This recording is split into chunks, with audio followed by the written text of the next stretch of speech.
আমন্ত্রণ জানাচ্ছি বিদ্যালয় পরিচিতিমূলক অনুষ্ঠান প্রিয় বিদ্যালয় দেখার জন্য। আমাদের আজকের বিদ্যালয় নগরকান্দা মহাবিদ্যালয়। চলুন প্রিয় দর্শক, এই মহাবিদ্যালয়টি ঘুরে দেখে আসি। রাজধানী ঢাকা থেকে ১৭৫ কিলোমিটার দূরে প্রমত্তা পদ্মা পেরিয়ে ফরিদপুর, জেলা সদর ডিঙিয়ে প্রায় ২৫ কিলোমিটার দূরে নগরকান্দা উপজেলার কলেজ বালিয়া গ্রামে পাখিডাকা ছায়াঘেরা সবুজ চত্বরে অবস্থিত নগরকান্দা মহাবিদ্যালয়, যা অত্র অঞ্চলের শিক্ষা বিস্তারে ১৯৭২ থেকে একমাত্র মহাবিদ্যালয় হিসেবে অনন্য ভূমিকা পালন করে আসছে।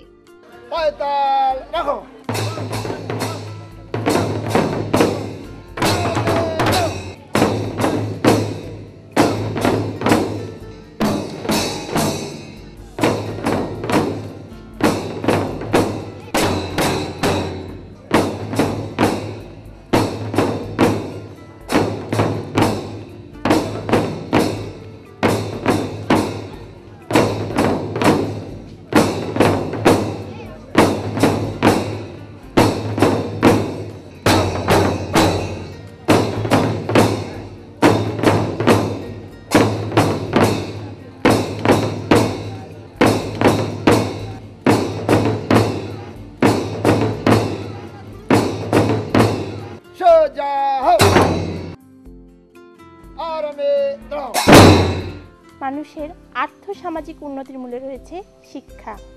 শিক্ষার সাথে জড়িত ছাত্র, শিক্ষক, কর্মকর্তা, কর্মচারী, অভিভাবক সহ প্রত্যেকেই মেধা ও শ্রম দিয়ে চেষ্টা করে আমাদের আগামী দিনের ভবিষ্যৎকে গড়ে তুলতে।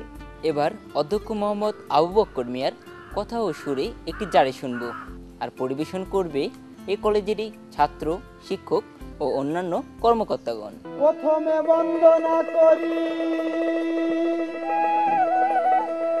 আল্লাহ নবীর নাম, আসরেতে যত ভাই বোন তাদের জানাই আর আছেন যত দেশবাসী শোনেন দিয়া আরে নগর কান্দার মুক্তি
প্রতিষ্ঠানটির যাত্রাকালে অধ্যক্ষের দায়িত্বে ছিলেন Mohammad Shahidul Islam.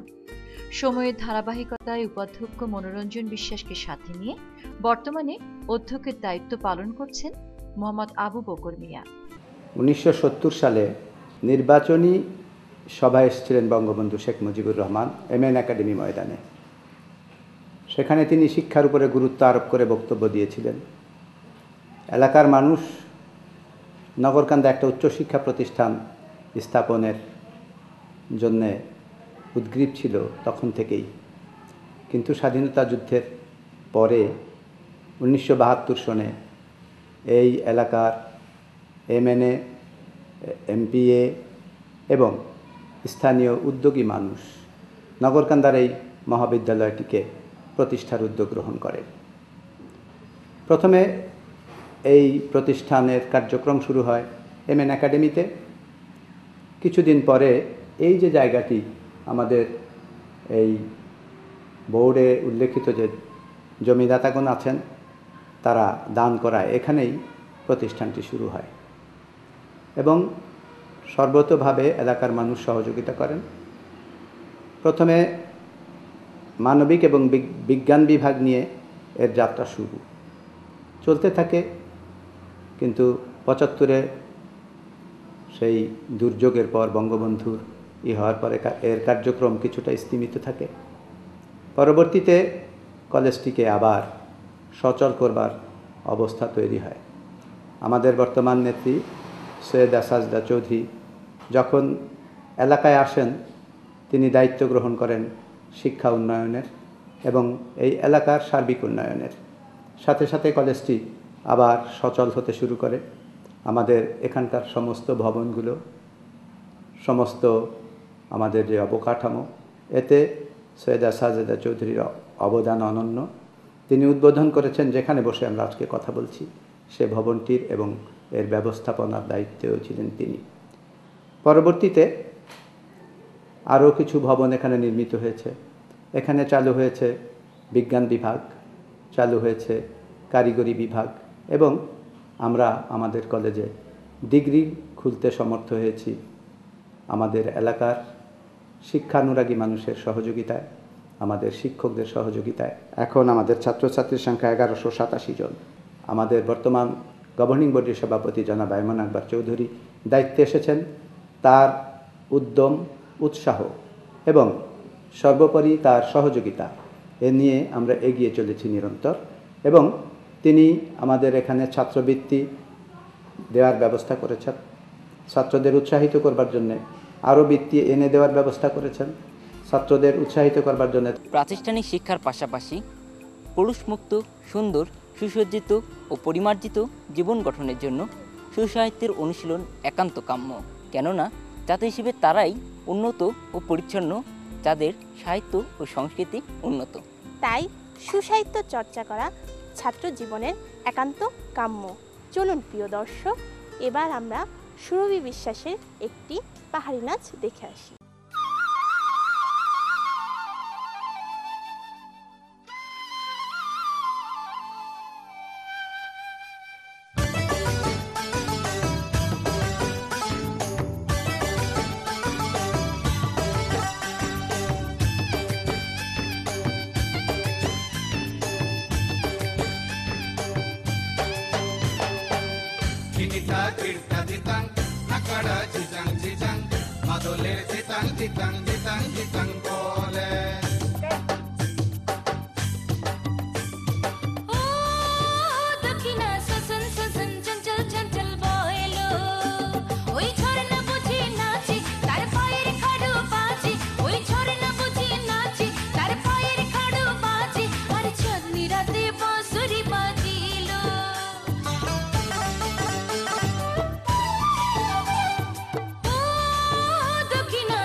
Madole, ditang, ditang, ditang, ditang, bole.